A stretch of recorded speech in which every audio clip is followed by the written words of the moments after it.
bahwa Kediri itu ternyata sampai sekarang kan tidak masuk dalam wilayah kekuasaan Majapahit gitu ya. Saya tuh jadi ingat satu mitos itu. Kalau nggak salah itu awalnya Raja Erlangga yang ini di teritorialnya beliau ya, bahwa siapapun raja yang melewati wilayah Kediri itu nanti kekuasaannya tidak akan lama. Dan ini ternyata dipercaya juga sampai ke sekarang. Presiden-presiden RI itu mulai Bung Karno dan lainnya ketika menjabat itu tidak pernah melewati wilayah Kediri, setahu saya ya, kecuali Gus Dur ya waktu itu ya. Dan jadi kalau mau ke Tulungagung lewat mana? Blitar.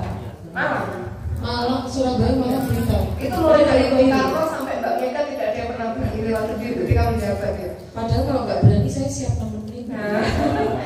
Tapi ketika Gus Dur kan pernah sekali melewati dan ya entah percaya tidak percaya ternyata setelah itu jarak berapa ada minum hampir 1-2 kemudian beliau lengser itu. Jadi akhirnya banyak sekali orang juga menggunakan lagi kepada mitos itu karena dari presiden pertama dan sebelumnya tidak ada yang berani lewat ketika masih menjabat ya maksudnya ya.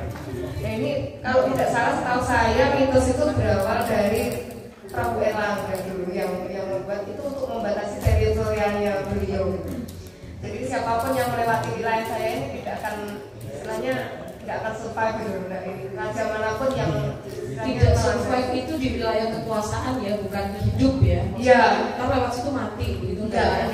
Maksudnya kekuasaan melanggar ini karena teritorialnya beliau itu pasti akan kalah atau dan sebagainya. Berawal dari berawal dari mitos itu dan itu pun dilakukan juga kalau tidak salah oleh Raja Gindrawardhana ketika menjelang Majapahit itu kan melewati itu gitu. Kalau tidak salah seperti itu dan ternyata meskipun berhasil mengalahkan Brawijaya ini kekuasaannya pun tidak berlangsung lama.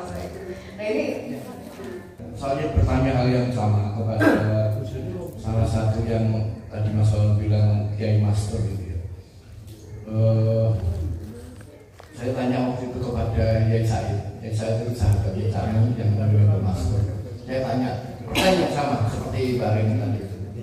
Yai ngapunten pengen ngopo kok para pemimpin rata-rata berkelantan lewat Kediri kan begitu. Nah ternyata ini ada kaitannya dengan Tulungagung juga Mas Wawan. Beliau yang saya mendekati kalau bahwa itu terkait dengan sumpah dari Gajah Mada. Dan sumpahnya itu diucapkan pada saat di Ucamaban atau di Batu Tulis itu, atau di Pantai Sini dekatnya sana itu. Nah itu beliau mengucapkan sumpah itu barang siapa yang intinya para pemimpin yang mencederai rakyat atau menyakiti hati rakyat, maka dia akan kena tulah dari sumpahnya Gajah Mada itu. Walhasil kesimpulannya sebenarnya sederhana. Kalau pemimpin itu tidak mencederai atau tidak menganiaya hati rakyat, sebenarnya lewat Kediri tidak ada masalah. Nah, kenapa rata-rata itu kok tidak berani lewat Kediri? Ya berarti bisa dijawab kesimpulan baliknya atau mafhum mukhalafahnya. Berarti rata-rata pemimpin itu dia tidak berani lewat Kediri karena apa? Ya dia sudah cederai janji. Saya tertarik dengan mohon izin Pak Wawan yang terkait kebudayaan yang Tulungagung dan sejarahnya dan yang lain-lainnya itu. Ini agak melenceng sedikit, tapi saya pernah waktu di perantauan itu saya bertemu dengan berbagai macam teman-teman dari berbagai macam daerah. Itu ada yang istilahnya waktu saya itu berkunjung ke Belambangan juga menanyakan, memberikan informasi bahwa begini,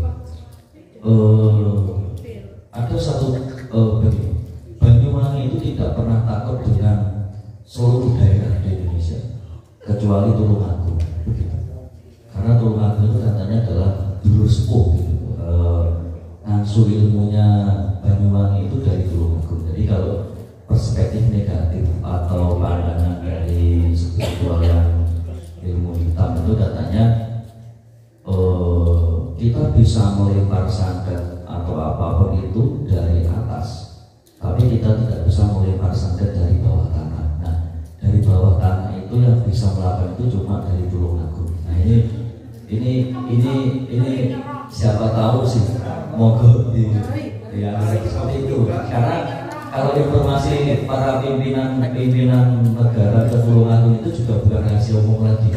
Banyak yang kesini secara diam-diam tiba-tiba bertapa dan lain-lain, termasuk para petinggi itu bukan rahasia umum saya rasa. Itu Pak, mohon petunjuk saya. Terima kasih.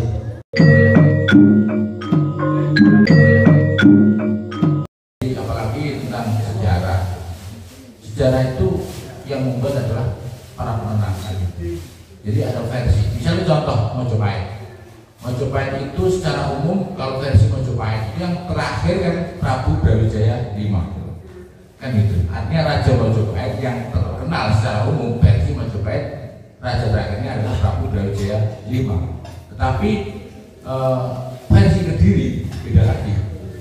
Jadi pasca dari Prabu Brawijaya V itu kan karena dikalahkan oleh Prabu Girindrawardhana, maka kemudian menurut Kediri, jadi Kediri itu adalah satu-satunya wilayah kecil tetangga Tulungagung yang ketika Mojopahit berkuasa itu adalah satu-satunya wilayah kekuasaan ya kerajaan Kediri Dohokeling itu yang tidak di bawah kekuasaan Mojopahit. Namanya Prabu Girindrawardhana. Padahal Mojopahit di bawah Prabu Hayam Wuruk dan Patih Jamata itu meliputi kekuasaannya Nusantara yang jauh lebih beda dari Indonesia sekarang. Nah, Kediri itu satu-satunya wilayah kerajaan kecil ya tetangga kita itu yang tidak berada di bawah Mojopahit. Nah, versi Mojopahit tadi terakhir Prabu Brawijaya V, tetapi kemudian versi Kediri setelah Prabu Brawijaya V tumbang atau dikalahkan oleh Prabu Girindrawardhana, maka kemudian yang berkuasa di Mojopahit adalah Prabu Girindrawardhana. Beliau bergelar Prabu Brawijaya VI. Setelah itu diteruskan pada putranya Pranawijaya. Ini bergelar pula Prabu Brawijaya VII. Nah ini kan sudah beda. Versi Mojopahit secara umum, bahkan kita mungkin secara umum mengikuti Mojopahit terakhir adalah Prabu Brawijaya V. Tapi versi Kediri tadi itu sampai ke 7 gitu. Jadi karena yang menang itu adalah Mojopahit, maka yang secara umum dikenal adalah yang 5 tadi itu Prabu Brawijaya V. Nah pertanyaannya adalah kenapa Kediri menjadi satu-satunya kerajaan kecil yang tidak berada di bawah kekuasaan Mojopahit? Ini yang perlu kita cari kan gitu. Artinya ternyata di belakangnya ada Tulungagung. Tulungagung ini malah Kediri kok melok Mojopahit kan angel ini. Jadi Tulungagung itu karena di belakang Kediri karena ada Tulungagung. Nah kalau kita flashback ke belakang, jauh ke belakang itu ada namanya komunitas Duan Lawatan, pemuda komunitas petani Tulungagung Selatan. Yang notabene ketika Prabu Dagang Gendis atau Prabu Sri Kertajaya, Raja Kediri, ketika diserang dari Tumapel, kemudian dia kewalahan, kemudian lari ke selatan. Lari ke selatan itu hampir ke Popoh sana. Nah ini kalau kita kaitkan dengan Lawadan itu di desa Wates Kroya sana, maka ada komunitas pemuda petani namanya Duan Lawatan yang kemudian bisa membantu Prabu Dagang Gendis atau Prabu Sri Kertajaya tadi menghalau dari serangan Tumapel dan kemudian Tunggalanga kembali ke Tumapel. Maka ini Duan Lawatan ini tadi baris pendem atau pondok pendem. Ya ini sejarah bahwa Tulungagung itu saya lebih melihatnya ini kembali lagi ke perspektif. Tulungagung ini sesuai dengan namanya Pitulungan Kang Agung. Jadi ada perspektif bahwa Tulungagung itu daerah yang wingit, daerah yang angker, tapi kemudian dipakai oleh para pendahulu-pendahulu kita itu bertapa. Ada Pangeran Benowo yang bertapa ke sini. Kemudian ada Ki Suci dari Kediri lari ke Tulungagung, akhirnya disendang bertapa pula. Ada Sunan Kuning yang di Matanibang. Dan kemudian ada banyak lagi sampai Ibu Gayatri pun diabukan di Darmakan atau diabukan di Tulungagung. Jadi ini ada sesuatu yang misterius. Artinya ya sebagai tempat perenungan atau tempat kontemplasi atau pertapaan yang kemudian Bung Karno juga masa kecilnya juga di Tulungagung. Dan saya mendengar kabar bahwa untuk menggapai wahyu RI 1 pun banyak presiden-presiden yang kira-kira di Tulungagung. Ini secara informal gitu ya. Secara informal. Contoh yang jelas terungkap, misalkan Pak SBY itu beberapa hari sebelum pilpresnya itu ya dikatakan di Tulung Agung. Dan ini hampir semua. Jadi orang masyhur itu ada, orang terkenal itu ada dua, orang ampuh dalam tanda kutip, masyhur yang terkenal di permukaan dan mastur yang tidak muncul di permukaan. Yang tidak muncul di permukaan itu dia di Tulung Agung itu. Jadi ini banyak sekali yang di Tulung Agung. Jadi contoh Mas Eri, saya saya ketemu dengan sesepuh yang seorang panglima dari Kediri, panglima TNI, kemudian ke Tulung Agung sepeda motor sendiri, menemui sesepuh tadi. Misalnya saya dikasih tahu oleh sesepuh tadi. Jadi ini ada sesuatu yang itu tadi di Tulung Agung. Mengapa kok tidak yang di permukaan? Contohnya di permukaan yang jelas, ya kita yang lagi ngetren, Gus apa itu? Ya, misalnya. Jadi, tenang. Iya, ada mastur, ada mastur. Jadi ada yang muncul ke permukaan dan tenggelam tidak muncul ke permukaan. Nah, yang di sini ini wilayah itu tadi, wilayah yang tidak muncul ke permukaan, tetapi lebih mengarah pada proses kedalaman atau kesejatian diri. Saya kira juga ini, saya kira perspektifnya, Mas Eri. Perspektifnya artinya pandangan yang ya itulah seperti itu. Terima kasih. Oke, Bapak, terima kasih. Mungkin pemantik ya, karena kita gelisah terhadap sesuatu, akhirnya kita bertanya sehingga kita membutuhkan jawaban. Tapi secara filosofis, penyair, budayawan itu selalu akan bilang tidak semua pertanyaan butuh jawaban. Itu filosofis sekali ya. Baik. Dan kalau menanggapi apa yang disampaikan Pak Wawan tadi, ternyata Tulung Agung itu tidak hanya tulungnya yang agung, tapi ternyata Tulung Agung itu mengandung pitulungan Kang Agung, gitu ya. Jadi semua presiden Indonesia kecuali Jokowi karena belum.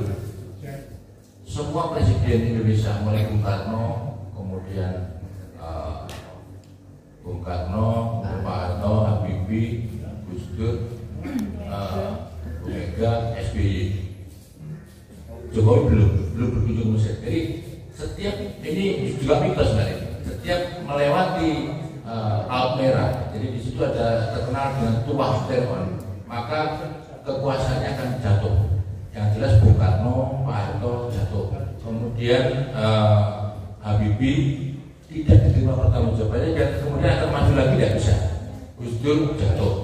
Kemudian habis Gus Dur Mbak Mega tidak. Jadi pokoknya ketika kunjungan ke Mesir itu biasanya Pak Jokowi juga demikian, ditempatkan di akhir masa jabatan. Ini belum berkunjung ke Mesir Pak Jokowi. Jadi nanti biasanya terakhir. Tahun depan mungkin ya. Ya mungkin karena negara sebesar Mesir belum dikunjungi kan, padahal sudah di Kuwait, di Arab, di apa, tinggal dikit aja, tidak atau belum. Jadi ini mitos melewati tuah Fir'aun yang presiden dari itu tadi. Nah kalau yang berkaitan dengan Kediri secara umum juga kita ketahui seperti itu, dan dalam sejarah hanya Gus Dur yang melewati itu dan kemudian juga jatuh. Di Jawa Tengah juga ada itu Pak Wawan. Setelah Kadilangu, Demak, Kadilangu, setelahnya itu ada kayak jembatan begitu yang di situ itu ceritanya Sunan Kudus sama Sunan Kalijogo ya waktu itu dengan masing-masing muridnya gitu, kalau nggak pengen kalah jangan melintasi itu, saya lupa itu sungai apa, satu-satunya sungai yang mengarah ke selatan aliran airnya. Iya.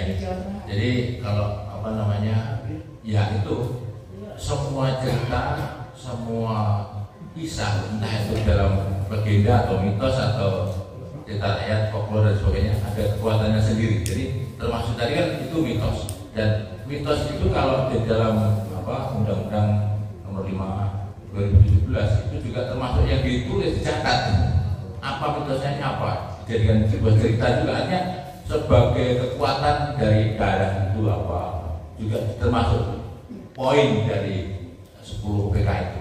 Jadi artinya ini termasuk kasanah budaya. Jadi dongeng, folklore atau cerita rakyat itu termasuk poin dari kasanah budaya juga. Ya, terkait dengan ini Pak Wawan, saya ada satu pertanyaan. Menurut penjenengan, apakah memang benar katakanlah mitos yang ada di Kediri itu yang bisa melengsarkan atau mengakhiri kekuasaan seseorang gitu, seorang pemimpin gitu. Ini ceritanya dalam perspektif apapun yang panjenengan menguasai, apakah kemudian memang mengandung unsur magis atau hanya karena kita tersugesti saja? Ya, Suara siapa itu? kata Mbak Yeni tersugesti juga gitu. Tetapi ya kita kan anggap saja kita orang awam, kita tidak tahu kalau konteksnya keimanan tidak boleh mengimani itu kan. Kalau konteksnya keimanan tidak boleh mempercayai itu. Tetapi kalau orang itu berhati-hati, wailah gitu. Artinya ini ada kejadian daripada ya Kejadian baru nyesel ya. Kemudian juga adat itu kan ada hukumnya sendiri gitu. Ketika masyarakat itu contohnya di sini daerah ini itu mohon maaf tidak boleh wayangan. Artinya diketanam. Belum sekali. Kalau yang di Tawansari di Majan itu konon tidak boleh gantung gong gitu. Nah ini ada dua pendapat Mbak Elis. Gini, kalau yang di Tawansari tidak boleh gantung gong itu dimaknai apa namanya? Tidak boleh membunyikan gamelan tawangkari. Tapi kalau di Majan ya gongnya tidak ditampilkan. Artinya seperti gamelan ini gongnya tidak pakai gong. Gamelan tetap boleh, tetapi gongnya tidak ada. Upaya menawar gitu ya. Nah ini ya artinya ini suatu perspektif pada umum masing-masing. Artinya dalam hal ini ya umum. Tetapi kalau dalam konteks gimana mempercayai hal semacam itu tidak boleh. Tetapi kalau dalam konteks kehati-hatian itu ya tidak apa-apa. Kita hati-hatiannya jaga ya. Ya misalkan gini, kamu kalau lewat situ nanti akan ada medi bro. Tempat itu gelap terus menakutkan, nggak usah tidak lewat gitu kan?